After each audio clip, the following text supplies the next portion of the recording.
बिस्मिल्लाहिर्रहमानिर्रहीम। अस्सलाम वालेकुम। मैं हूं बिशारत राजा शायर इक़दार से एक और वीलॉग के साथ आपकी खिदमत हाज़िर। मेरे साथ मौजूद हैं असद तूर साहब। इनके सामने कुछ सवालात रखेंगे। एक तो सुप्रीम कोर्ट ऑफ पाकिस्तान में आज मखसूस नशिस्तों के हवाले से नज़रसानी केस की समाअत हो रही थी और ये वो नशिस्तें हैं जो 12 जुलाई को देगी थी पाकिस्तान तहरीक इंसाफ को, लेकिन इस पर अमल दरामद नहीं हो पाया था।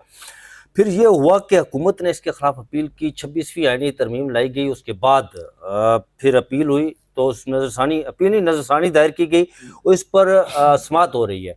आज समाअत के दौरान कुछ चीज़ें, बड़ी दिलचस्प चीज़ें देखने को मिली हैं, सामने आई हैं। जस्टिस मसरत हलाली की तरफ से जस्टिस मोहम्मद अली मदर और जस्टिस असद अज़हर रिजवी तो खामोश रहे, कोई बात तो नहीं की। मखदूम अली खान जब वो इख्तलाफी नोट पढ़ रहे थे तो वो दफा उसी का कर रहे थे।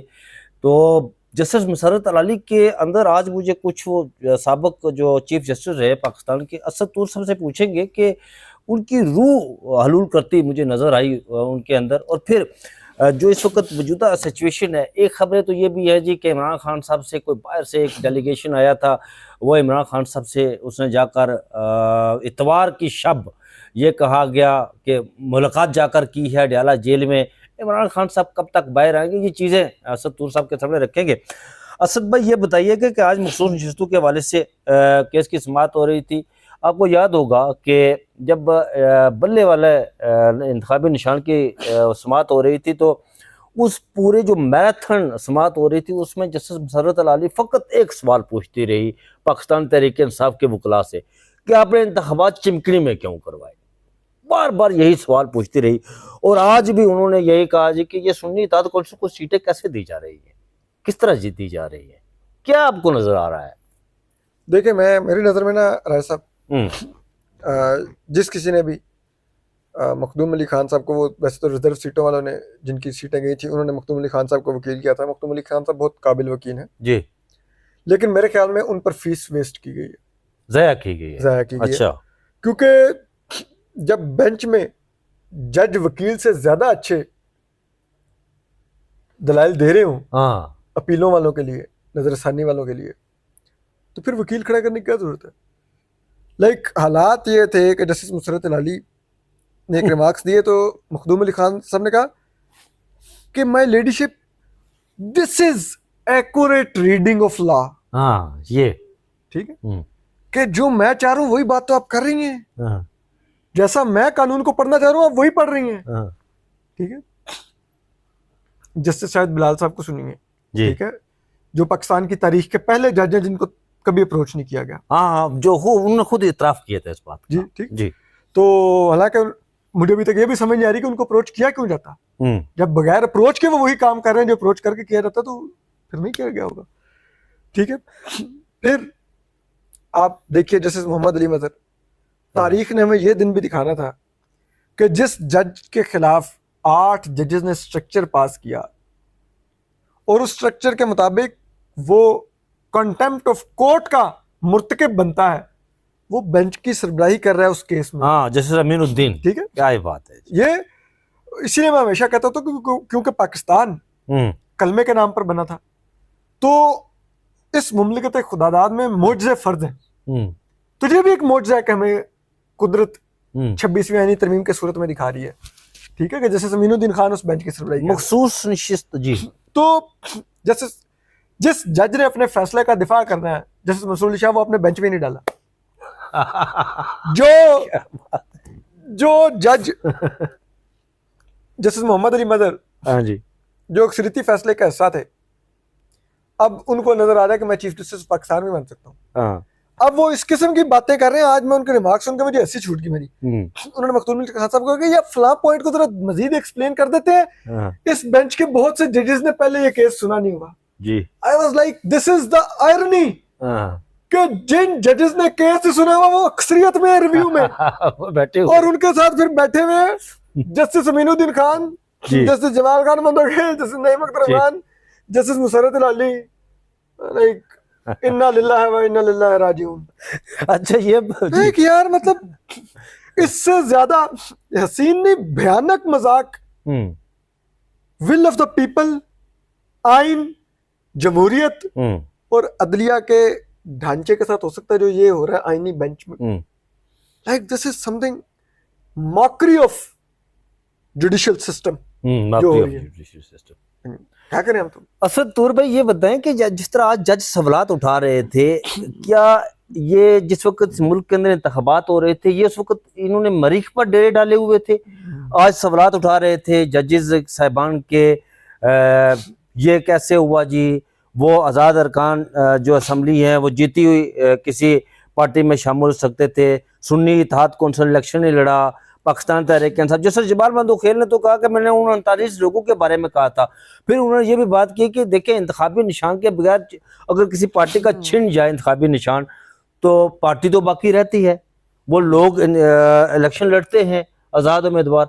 आपको याद होगा आज इस तरह ये सवालात उठा रहे हैं, जिस दिन यहाँ इसी सुप्रीम कोर्ट ऑफ पाकिस्तान में बल्ले के इंतखाबी निशान की जो काजी फाइज़ साहब वो उस वक्त इलेक्शन के पीछे पाकिस्तान के वकील की हैसियत से बढ़ बढ़ कर दलाइल दे रहे थे, वो कुर्सी इंसाफ पर बैठकर उस दिन वो पाकिस्तान तहरीक इंसाफ को बल्लेबाज का इंतखाबी निशान मिला था। उसके साथ क्या हुआ था फिर उस बंदे का, वो जो इकबाल के क्या नाम था? तो ये किस तरह के सवालात उठा रहे थे आज? नहीं, मैं यही तो कह रहा हूँ ना मौसूफ, जैसे शायद बिलाल को ये तो मालूम है, इतना वो जमाना शनास हैं, इतने वो दुनिया में चलते मामलात से आगाह होते हैं कि लाहौर हाई कोर्ट के बार के सदर का ताल्लुक लाहौर बार कौंसिल के सदर का ताल्लुक इस जमात से है। लेकिन उनको ये नहीं पता कि इस्लामाबाद हाई कोर्ट में क्या कोहराम मचा हुआ है, 3 जजेस क्यों लाए गए हैं। ठीक है, वो लाहौर हाई कोर्ट में सर्व करके आए हैं, उनको मालूम नहीं है कि जस्टिस जो एक्टिंग चीफ जस्टिस हैं जस्टिस सरफराज डोगर, उनकी शख्सियत क्या है। ये उनको नहीं पता, ये नहीं पता। ठीक है, उनको वकला का पता है कौन सा वकील कौन सी जमात से। ठीक, तो इतने हीरे जज जब बैठे होंगे और फिर वो कहेंगे मुझे तो 13 साल में किसी ने अप्रोच ही नहीं किया। हाँ, यही कहते हैं। ठीक है, इतना सॉलिड जज पाकिस्तान की तारीख में आ गया और हमें पता ही नहीं चला। ये तो बाकी सारे जजेस को घर भेज के इस एक जज से हमें इंसाफ मांगना चाहिए कि आप ही दिया करें। ठीक है, लाइक और पिछले दिनों ने आपको तो पता है जिस तरह उन्होंने मिलिट्री कोर्ट के ट्रायल को जायज करार दिया जी सिविलियंस के, मैं तो कहता हूँ उसके बाद तो सिविलियन कोर्ट से पाकिस्तान बंद कर देना चाहिए। इतना सस्ता और फौरी इंसाफ फौजी अदालतों के जजेस कर रहे हैं, 100% कन्विक्शन रेट है। इतनी जबरदस्त अदलिया के होते हुए हमें इन जजेस को 25-25, 28-28 लाख तनख्वाहें देने की क्या जरूरत है? क्या मैं और आप हराम कमाते हैं कि हमारा खून निचोड़ के इनको तनख्वाहें और मराद दी जाए कि ये लैंड क्रूजरों पर फिरे, सिक्योरिटी के डाले लेके फिरे? किनसे इनकी जान को खतरा है? जिनसे जान को खतरा हो सकता है उनके तो ये दर पे बैठे हुए हैं। ऐसा ही, बिल्कुल क्या बात करते हैं। अच्छा ये बताएं असद तूर भाई, ये जो जस्टिस जमाल मंदोखेल कह रहे हैं कि बार बार कि ये सीटें 39 लोगों उनको देनी थी, नहीं दिया, इलेक्शन कमीशन ऑफ पाकिस्तान ने उनको वो नशिस्तें नहीं दी। फिर वो कहते हैं जी कि मैं रात को सोया, मुझे याद आया इंतखाबी निशान ना होने से, इंतखाबी निशान अवाम की आगाही के हवाले से, सुन्नी इत्तेहाद कौंसिल के बजाय आज़ाद उम्मीदवार अगर PTI में रहते तो आज मसला ना होता। ये जस्टिस जमाल मंदोखेल ये कह रहे। मुझे ये बताएं कि आपको याद होगा कि जस्टिस नईम अख्तर अफगान और जस्टिस अमीनुद्दीन खान ने जिस तरह आपने कहा था कि इख्तलाफी नोट लिखा था और उन्होंने ये कहा था कि इलेक्शन कमीशन पाकिस्तान को कि आप इस पर बाइंडिंग नहीं है कि इस फैसले पर अमल दरामद करें। आज मखदूम अली खान सिर्फ वही पढ़ रहे थे। जस्टिस मोहम्मद अली मज़हर और जस्टिस हसन अजहर रिजवी उस फैसले, उस बेंच का हिस्सा थे जो अक्सरियती बेंच ने फैसला दिया था। वो तो बिल्कुल खामोश ही रहे, वो बोले ही नहीं कि यार उन्होंने, ये कैसे हो सकता है कि एक फैसला आप फैसला करते हैं, मैं फैसला करता हूं जी, नजरसानी आती है, तो क्या हम वो जो फैसला पहले दे चुके तो उससे मुकर सकते हैं, इनकार कर सकते हैं? हम आपको दिखाएंगे अभी, कोई ऐसी बात नहीं, अभी दिखाएंगे आपको जस्टिस मोहम्मद अली मज़हर। यार क्या ये बोलेंगे कि भाई ये गैर आईनी चीज है जो आप पढ़ रहे हैं, ठीक है, और उस पर हम स्ट्रक्चर पास कर चुके हैं, और किसके खिलाफ पास कर चुके हैं? ये बेंच के सरबराह के खिलाफ। कह सकते हैं? आपको लगता है जस्टिस मोहम्मद अली मज़हर में ये जरूरत होगी? नहीं। तो फिर बात खत्म। वो बिल्कुल ठीक कर रहे थे, मखदूम अली खान साहब पढ़ रहे थे और ये बिल्कुल ठीक कर रहे थे, दोनों चुप करके सुन रहे थे खामोशी से। इतनी तो 13 रुकनी बेंच उसने फैसला दिया था, ये 11 रुकनी बेंच, ये कोई नई नज़ीरें बन नहीं रही पाकिस्तान के अंदर? बिल्कुल बन रही है ना। 26वीं यानी तरमीम के बाद जस्टिस अमीनुद्दीन खान कह चुके हैं कि वो तो अकेले सुन के भी ये केस हम डिसाइड कर सकते हैं। अच्छा, मैं कल ही काफी है मतलब है। वो तो आप लोगों पे उन्होंने एहसान किया, 11 रुकनी बेंच पे बना दिया। ठीक है, तो आप लोग शुक्र अदा करें। आप लोग आगे से बातें कर रहे हैं, बिल्कुल ठीक कर रहे हैं, वो इसी तरह सुनना चाहिए। आप देखिएगा इस केस में नशिस्तें वापस हुकूमत को दी जाएंगी, हुकूमत की अददी अक्सरियत करवाई जाएगी, फिर हुकूमत एक आईनी तरमीम लाएगी, वो 27वीं तरमीम होगी। उसमें सरफराज डोगर साहब का अगर सुप्रीम कोर्ट से काम नहीं बन रहा तो 27वीं आईनी तरमीम के जरिए काम बनाया जाएगा। ये जो डिसेंटिंग जजेस हैं अभी इस वक्त, जो बच्चे कुछ दीवार से लगे हुए हैं लेकिन अभी भी अपनी आवाज बुलंद कर रहे हैं, इनको उठा के बाहर फेंका जाएगा, मतलब नौकरी तो काट देता जैसे। हाँ, कुछ इस तरह की गेम डाली जाएगी। कोई सुना है, कोई नया हल्फ आएगा। अच्छा, ठीक है, और फिर ये जो हीरे जजेस बचे हैं, जैसे अमीनुद्दीन, हाँ, वो जो बनी इंसान की तारीख के सबसे बड़े जूरिस्ट है जनाब, उनके मुकाबले कोई जज तो पैदा नहीं हुआ ना, बिल्कुल कोई आईनी माहिर। और अच्छा ये बताएं कि आज 9 मई के हवाले से भी एक केस था यहाँ पर, जस्टिस हाशिम काकड़ बड़े आजाद मर्द जज लग रहे हैं। जस्टिस हाशिम काकड़, उनकी सरबराही में बेंच केस की समाअत कर रहा था, तो एक जैनुल आबिदीन और एक और मुलजम थे, अली रजा उनका नाम था गालबन। तो वो उन पर इल्जाम ये था जी कि उन्होंने एक पुलिस वाले को 2 डिफरेंट जगहों पे जो है ना वो उसे जख्मी किया है, मारा है। तो उस मुलजम को जमानत दे दी उन्होंने। तो उन्होंने कहा ये कैसे हो सकता है। अच्छा, वो दिलचस्प बात कि जिस पुलिस वाले पर इल्जाम लगाया गया उन मुलजमान पर कि उन्होंने पुलिस वाले को मारा, उनका नाम ही नहीं था FIR पे। देखें, वैसे मैंने अभी बताया ये मुल्क कलमे के नाम पर बना है, ठीक है, तो इस मुल्क में मोजात फर्ज है। ठीक है, पुलिस वाले का नाम FIR में नहीं है लेकिन FIR कट गई, आपने लोगों को 2 साल जेल में रखा है। मुझे एक बात बताएं, पहला सवाल ये नहीं बनता था कि ये FIR में है और ये नहीं है। सबसे पहले आपको अपनी मातहत अदलिया को चार्जशीट करना चाहिए था कि जिन केसेस के अभी कुछ अर्सा पहले चालान पेश हुए हैं उसमें मुल्जमान 2-2 साल से उनकी जमानतें क्यों नहीं ली आप लोगों ने। दैट शोज कि आपके मातहत अदलिया के जजेस कंप्रोमाइज थे, इन्फ्लुएंस थे, मैनेज हुए हुए थे। फिर दूसरा सवाल ये बनता था कि भाई एक एक रहनुमा के ऊपर 6-6, 7-7 शहरों में एक ही जुर्म की FIR कैसे कट गई। वो 6-6, 7 शहरों में वो कौन सी मैट्रिक्स मूवी का हीरो था कि वो हमले कर रहा था जाके एक ही वक्त में। दैट शोज के यहाँ पे मिस यूज ऑफ लॉ हुआ है। लेकिन वो फरिया अजीज कहते होते हैं कि पाकिस्तान में प्रोसेस इज द पनिशमेंट। ठीक, आप लोगों को उस प्रोसेस से गुजार के जलील कर रहे हैं। ये रियासत जानी और मानी जाती है मिस यूज ऑफ लॉज के लिए। हमने इनको एंटी टेररिज्म का ला दिया कि आप दहशतगर्दी खत्म करें, दहशतगर्दी वहीं की वहीं रही। आपने सियासी कारकुनों और सहाफियों पर एंटी टेररिज्म के पर्चे काटे जी। हमने एंटी नारकोटिक्स का ला दिया कि इस मुल्क में मनशियात का खात्मा करें। आपने सियासतदानों और सहाफियों पर आपने ड्रग्स डाली, मनशियात के केस डाल दिए। ठीक है, हमने आपको पीका दिया कि यहाँ पर खवातीन के, बच्चों के पोर्नोग्राफी के इस तरह के मामला होते हैं, आप उन मामला को प्रोसिक्यूट करें। हमने सहाफियों पर पीका लगाना शुरू कर दिया, हमने सियासी कारकुनों पर पीका लगाना शुरू कर दिया। ठीक है, तो ऐसी एक बदनीयत और जाबर रियासत कि इस अमल के आगे जो बंद बांधना होता है वो अदलिया ने बांधना होता है। लेकिन पाकिस्तान में अदलिया इसमें कंप्लिसिट बनी हुई है। लेकिन जो चीफ जस्टिस है वो कहता है अच्छा जमानतें छोड़ो, 4 माह में केस का फैसला करवा। वो तो अभी तक कुछ भी नहीं हुआ ना। ठीक है, यानी कि वो कह रहा है कि ठीक है, पहले इनको तुमने जेलों में रख लिया, अब इनको डिस्क्वालीफाई भी कर लो। सही। आपको क्या लगता है कि ये जो चीफ जस्टिस हाउस है, यानी सुप्रीम कोर्ट ऑफ पाकिस्तान और हमारे जो PM हाउस है, इनके इख्तियारात कोई बराबर है या कोई किस तरह, क्या लग रहा है आपको? दोनों ही इररिलेवेंट और बेख्तियार लोग हैं। हाँ, शहबाज शरीफ फार्म 47 की लास्टिक की शलवार पहन के बैठे हुए हैं। चीफ जस्टिस या अफरीदी साहब 26वीं तरमीम की लास्टिक की शलवार पहन के बैठे हैं। अच्छा, ठीक है, और उसका लास्टिक जस्टिस मीनुद्दीन खान के हाथ में कि वो चाहे तो 26वीं तरमीम का काले करार देंगे तो। अच्छा, हाँ, और जस्टिस मीनुद्दीन खान किनके, बस हाँ वो तो सबको पता है। अच्छा, ये खबर थी असद भाई के इमरान खान साहब से मुलाकातों के हवाले से तवातर के साथ खबरें आ रही है।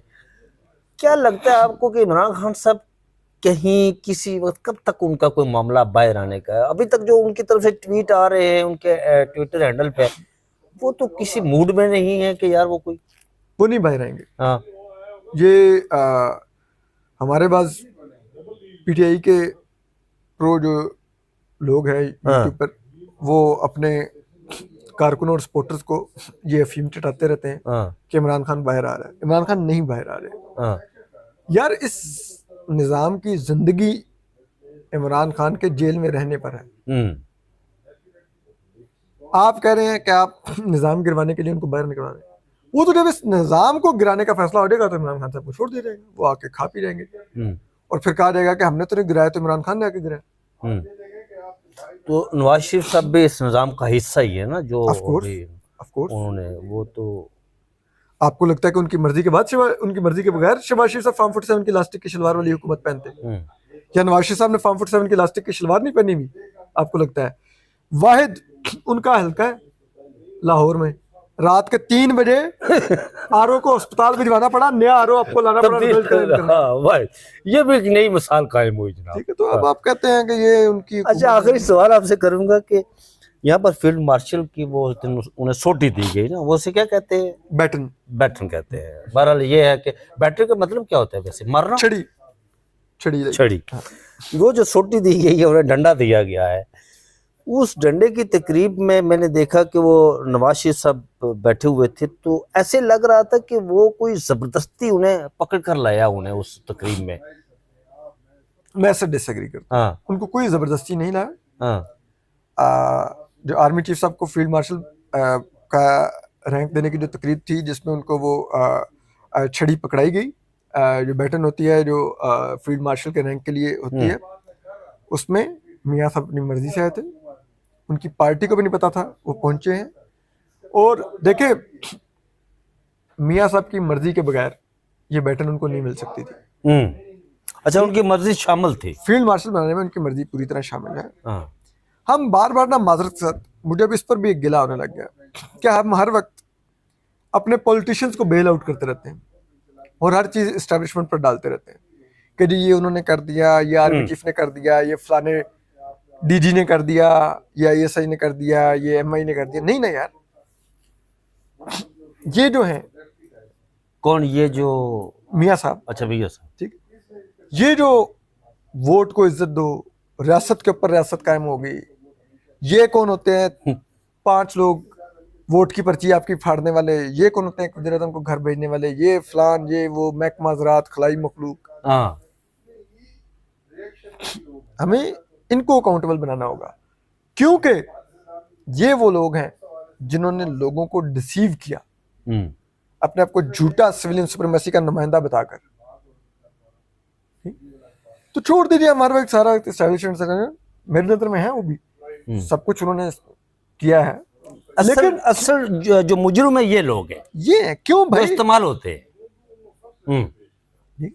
इस्तेमाल नहीं होते भाई, ये तो अब उनको रास्ते बना के दे रहे हैं। जो चीजें उनसे नहीं हो पानी, ये करके दे रहे हैं। तो आप कह रहे हैं कि पर्दे के पीछे वाले की बात करो, जो पर्दे के सामने बैठ के एग्जीक्यूटर है उसकी बात ही ना करो। तो मेरी नजर में जो मुजरिम है वो लोग हैं जो इस वक्त पार्लियामान में और इधर वज़ीर आज़म हाउस में और इधर बैठे हुए, ये लोग असल मुजरिम हैं। बहुत शुक्रिया असद तूर भाई। नाज़रीन, असद तूर साहब के सामने सारे सवालात रखे, मखसूस नशिस्तों के वाले से इन्होंने बताया मुझे, आपने आप सुनेंगे। तो ये जो इनका मकसद ये कहना था कि जो हमारा चीफ जस्टिस होता है, या सुप्रीम कोर्ट ऑफ पाकिस्तान है, या वज़ीर आज़म हाउस, PM हाउस है, ये लोग सारे इररेलेवेंट हैं, इनके कोई ये बेख्तियार लोग हैं, असल में फैसले कहीं और से होते हैं। मुझे और असद तूर साहब को दीजिए इजाज़त, अपना बहुत सा ख्याल रखिएगा। अल्लाह हाफिज़।